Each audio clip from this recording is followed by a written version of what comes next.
In this video, I'll show you how to turn off the charging case sound on your AirPods 4. This only works with the AirPods 4 that has ANC, active noise cancellation. This will not work with the regular AirPods 4 that doesn't have that feature because unfortunately the case doesn't even make sound. So let's get started.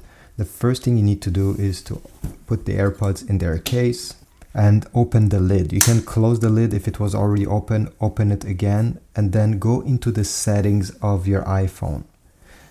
Once you open settings, one of the top options here should be your AirPods. You should see your AirPods name. Click on it.